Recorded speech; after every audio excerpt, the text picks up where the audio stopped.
bersama tidak lain untuk melahirkan syukur kami, terima kasih kami kepada seseorang yang tidak pernah dipanggil oleh Sang Penciptanya dengan panggilan-panggilan kalimatun nida, ya Muhammad atau ya Ahmad. Tapi Sang Pencipta memanggilnya dengan segala gelar-gelarnya yang diberikan kepadanya sallallahu alaihi wasallam, seperti Yasin, Toha, dan ya ayyuhan nabi, ya ayyuhar rasul, ya mudaththir, ya muzammil. Tapi tidak ada kalimah ya Muhammad atau ya Ahmad. Berbeda Allah Ta'ala ketika memanggil selain baginda Nabi Sallallahu Alaihi Wasallam, seperti ya Musa wa ya Isa wa ya Yahya wa Zakaria ya Ibrahim. Di sini menunjukkan kebesaran baginda Nabi Sallallahu Alaihi Wasallam, yang mana pada malam hari ini kita melahirkan terima kasih atau matur nuwun atau hatur nuhun. Karena sebab apa? Ada satu hadis sabda Nabi sallallahu alaihi wasallam, man lam yashkurin nas lam yashkurillah. Barang siapa tidak mengerti terima kasih kepada manusia, sama halnya tidak mengerti terima kasih kepada Allah Subhanahu wa Ta'ala. Apa di antara terima kasih kita kepada baginda Nabi? Karena maulidin Nabi sallallahu alaihi wasallam bukan sekadar peringatan maulud hari kelahiran manusia biasa, tidak. Tapi manusia yang akan diangkat menjadi Rasul dan menjadi Nabi. Bukan kelahiran kita seperti kita-kita ini. Kalau kelahiran kita disuruh untuk beriman, kalau tidak mau terserah, akan menanggung nanti di akhiratnya nanti. Tapi kalau kelahiran Al-Mustafa sallallahu alaihi wasallam, suatu yang wajib karena akan diangkat menjadi nabinya dan menjadi rasulnya, dan dijadikan oleh Allah Ta'ala baginda Nabi tempat turunnya wahyu.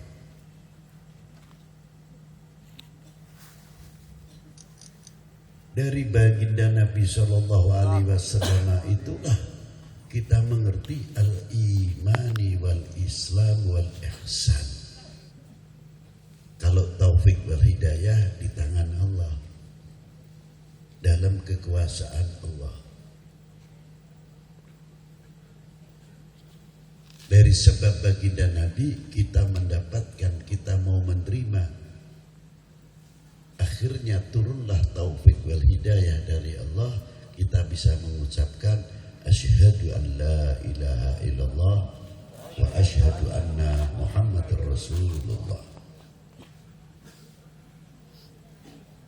Alhamdulillah kita kenal, kita mengerti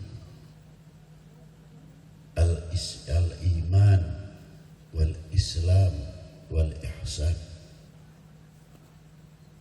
Dan kita mengerti apa yang diturunkan kepada baginda Nabi ialah Al-Quran. Sampai membaca, sampai mengerti maknanya.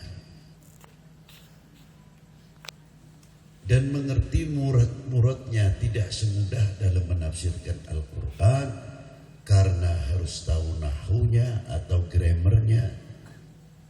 Dari mulai nasaraf, nahu, bayan, mantik, ma'ani, dan adabul balaghah. Ini syarat dalam menafsirkan Al-Quran. Baru kita akan mengetahui apa yang tersurat dan apa yang tersirat, dan akan menempatkan di mana ayat itu atau hadis baginda Nabi sallallahu alaihi wasallam. Tidak asal qala Allah Ta'ala, tapi tahu balaghahnya. Sebab adab di dalam Al-Quran luar biasa dalam balaghahnya.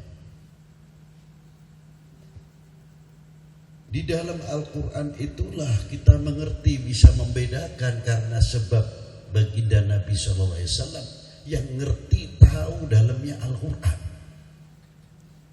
Tidak mungkin Quran akan diturunkan kepada seseorang kalau toh tidak dibekali untuk mengerti isinya Al-Quran, bukan sebagai surat datang untuk mengantarkan surat saja.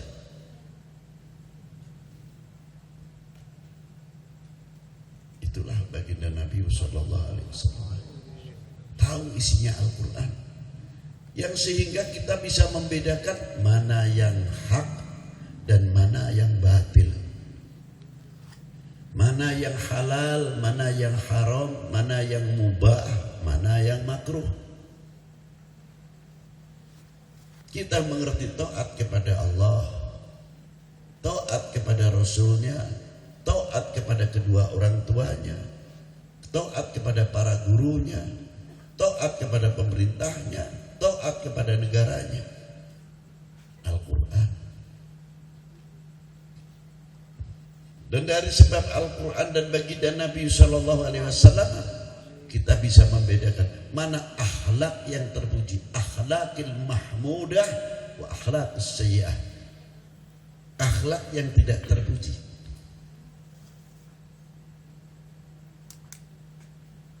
Sehingga kita mengerti cinta kepada Allah, cinta kepada Rasulnya, cinta kepada para sahabatnya, cinta kepada para ahli bait Nabi sallallahu alaihi wasallam, cinta kepada para al-ulama, cinta kepada para al-auliya yang diwisuda langsung oleh Allah Subhanahu wa taala.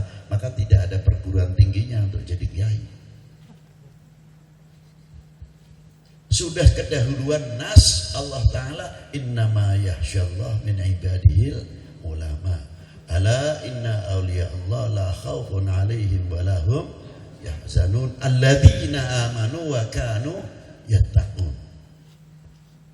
Wisudanya Allah Ta'ala kepada para sahabatnya, hebat lagi. Sifat ulamanya disifati oleh Allah Ta'ala. Ulama yang bagaimana? Innama yakhsyallah. Ulamanya tidak disebut dahulu, tapi karakter, sifat-sifat ulama dahulu yang diangkat oleh Allah Ta'ala, baru titelnya ala ulama. Innama yakhsyallah min ibadihil ulama. Diambil dari kalimah min ibadihi, orang yang sempurna dalam kedudukan makomatil ubudiyahnya. Kalau orang sudah sempurna dalam makomatil ubudiyahnya, sempurna artinya sadar sebagai manusia apa kewajibannya kita kepada Tuhannya, apa kewajiban kita kepada Rasulnya, apa kewajiban kita kepada pemerintahnya, kepada negaranya, apa kewajiban kita terhadap lingkungan ini, apa kewajiban kita sesama al-mu'min akhul mu'min, al-muslim akhul muslim. Sinilah.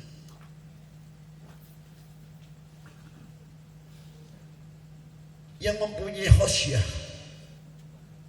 hatinya. Auliyanya pun disifati lagi oleh Allah Ta'ala. Ala inna awliya Allah la khawfun alaihim wa lahum yahzanun. Tidak mempunyai sifat kekhawatiran, karena beliau lebih prihatin kepada kalau keluar dari dunia ini tidak membawa iman dan Islam. Ya, siapa beliau? Beliau alladzina amanu wa kanu yattaqun. Takwanya para beliau berbeda, imannya beliau berbeda seperti sama kita, tidak mungkin. Kalau imannya para beliau lebih khawatir kalau imannya semakin menipis. Tapi kalau iman saya, bukan bapak, maaf, saya takut besok tidak makan, tidak dapat uang. Berbeda. Imannya beliau takut kalau dirinya menjadi kayunya neraka, keluarganya. Itu yang ditakutkan para beliau. Tingkatan alladzina amanu wa kanu yattaqun. Para aulia ilah itu begitu. Menjauhkan dari segala perbuatan-perbuatan yang akan mensyirikan, menyekutukan kepada Allah Subhanahu wa taala. Para beliau sama sekali. Maka para aulia itu kalau lupa 1 detik saja kepada Allah Subhanahu wa taala, wajib taubatan nasuha. Tiba Ali anggapannya enteng bagaimana? Loh ini. Sahabat juga sama disifati oleh Allah taala. Sifatnya sahabat Muhammadur Rasulullah walladzina ma'ahu asyidda'u 'alal kufar. Ini kaulul khobar, bukan kalimatun nida. Ya Muhammad, tidak. Allah Ta'ala memberitahu siapa baginda Nabi SAW, pangkatnya diangkat Rasulullah. Tidak Muhammad berhenti. Itulah. Siapa Rasulullah dan sahabatnya? Beliau orang sangat beriman. Dan sifatnya para sahabat asyidda'u 'alal kufar, tapi ruhama bainahum. Di antara para sahabat kompak, rukun, ukhuwah luar biasa.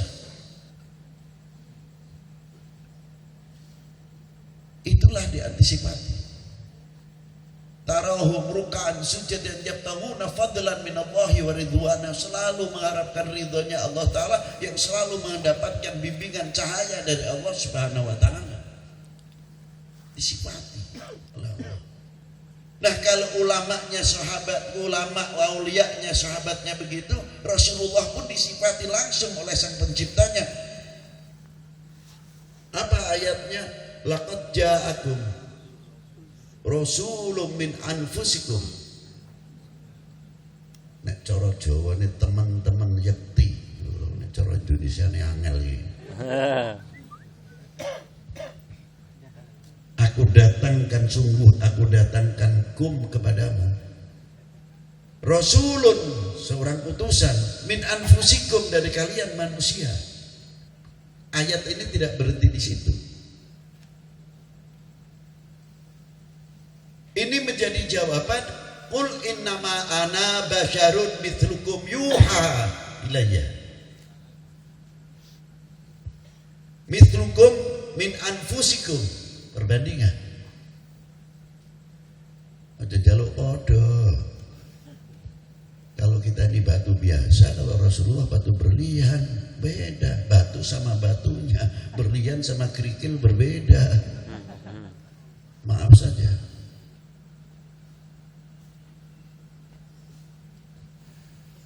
Min anfusikum, dari kalian manusia, bukan jin, bukan malaikat.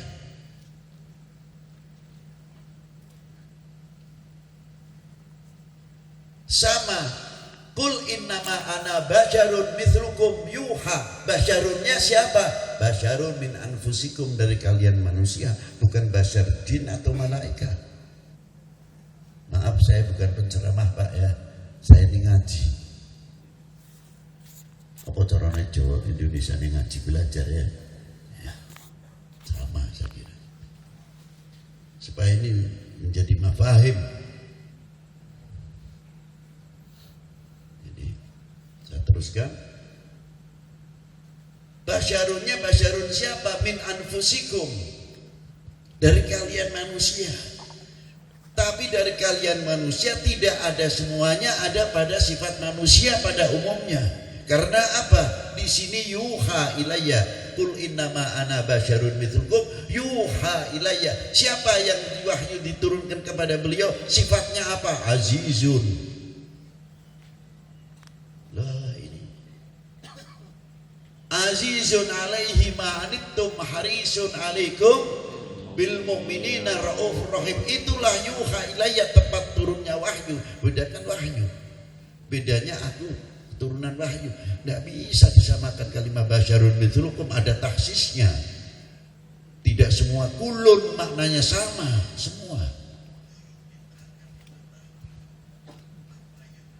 Jadi basyarunnya Rasulullah basyarun mahfudun wa basyarun maksumun, yang terjaga. Walaupun mithlukum, seperti kalian. Kok mintanya sama mithlukum? La haula wala quwata illa billah. Maaf saja Pak, maaf. Tempat yang mau kedatangan RI 1, ada geladi kotor, ada geladi bersih. Intelnya aja luar biasa. Wah, penjagaannya ketat. Jauh sebelumnya sudah dikirimkan dan lain sebagainya. Itu baru manusia biasa. Itu pun tidak bisa kita katakan manusia biasa karena beliau RI 1. Siapapun yang menjadi pemimpin negara ini, jaga kamu. Karena apa? Beliau adalah lambang bangsa, lambang negara. Paling tidak, siapapun yang jadi, maaf, itu kalau mau datang dijaga. Apalagi Rasulullah yang mau dijadikan tempat turunnya wahyu, masa kalah dengan manusia biasa? Impossible, mungkin. Itu satu contoh. Pasti diberi segala kelebihan. Jadi mithlukumnya Rasulullah azizun alaihi manittum harisun alaikum bil mu'minina rauf. Tidak tanggung lagi. Dua asma min asma'il husna diberikan oleh Allah Ta'ala kepada siapa? Kepada seseorang kekasihnya ini. Rasulun min anfusikum. Apa itu berlebihan? Jangan berlebihan kepada baginda Nabi. Oh, berlebihan kita dari mana? Rasulullah melarang. Tapi Allah Ta'ala memberikan asma'nya, diberikan kepada baginda Nabi. Dua asma' di antara masih banyak lagi. Apa di antaranya? Raufun bil mu'minina raufur rahim. Nah, itu satu contoh.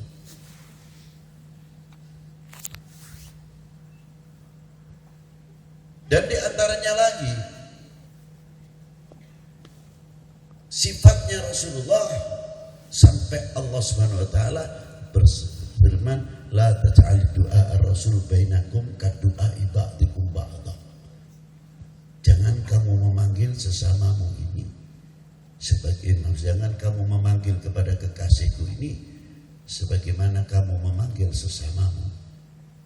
Allah Ta'ala mencontohi tadi yang saya pertama bawakan, ya ayyuhar rasul, ya ayyuhan nabi, Yasin. Allah Ta'ala mendahului.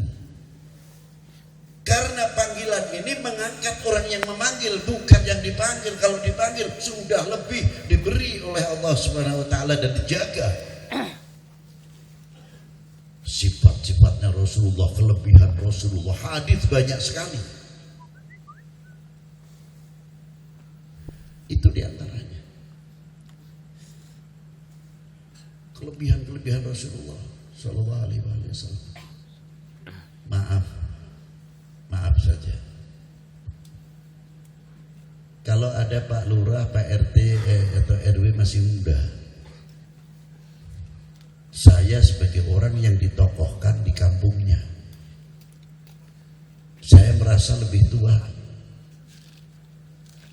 Kalau sekarang saya 70, paling si RT RW umurnya 40 aja masih kurang. Umpama. Karena merasa itu jauh pantasnya anak kita pertama. Lalu saya memanggil dengan namanya belaka. W, dari mana W? T, RT dari mana? Ini yang tidak terhormat yang manggil apa yang dipanggil? Siapa?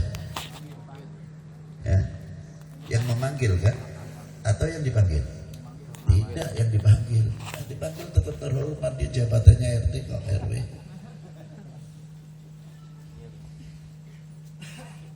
Menunjukkan bahwa yang memanggil ini tidak punya unggah-ungguh. Walaupun umurnya lebih tua, karena bapak di kampungnya, bapak di kelompoknya, kita hargai Mas RT, Mas RW. Gimana? Kalau anak saya nak RT, nak RW. Kalau kakak saya pantaran umurnya sebaya, Mas, karena kedudukannya. Akhirnya akan menjadi tauladan. Oh, Habib Lutfi yang umurnya sudah 70 tahun saja kalau panggil RT-nya tidak sembarangan pakai RT kok. W, T, mana T, W. Nggak tahu. Itu satu contoh. Habib Lutfi aja panggilnya enak. Akhirnya siapa yang menjadi contoh? RT-nya apa RW-nya? Yang menjadi tauladan. Manggil cerdas berarti. Yang manggil, betul kan? Nah, jadi kalau coba ibu tidak begitu sepuh aja kalau manggil RT-nya nak RT, D atau Mas, luar biasa. Tapi kalau sudah memberikan contoh keteladanan yang kurang baik, bisa dicontoh. Tuh Habib mana itu? Sama RT-nya memanggil seenaknya sendiri. Mau panggil apa D apa nak gimana? Akhlak nilai di sini. Sebagaimana Rasulullah memberikan contoh kepada umatnya, qumu ila sayyidikum, kepada Sayyidina Hasan. Memberi contoh sayyidikum. Itu satu contoh. Bukan qumu ila Hasan, tidak. Itulah. Ma'asyiral muslimin rahimakumullah. Contoh yang luar biasa, mengangkat. Nah, kalau kita sudah tidak bisa menghargai RT-nya, RW-nya, umpama, jangan tersinggung teh. Tuh, teh lagi. Pak RT. Ya. Jangan salahkan kalau orang lain tidak menghargai. Karena apa? Yang menurunkan wibawanya si Pak RT kita sendiri. Jadi akhirnya kampungnya kemasukan macam-macam dadak bengek. Yang sebab apa? RT RW-nya tidak mempunyai wibawa. Yang sebab menurunkan wibawa RT RW-nya siapa? Kita sendiri. Jadi jangan salahkan orang lain. Betul?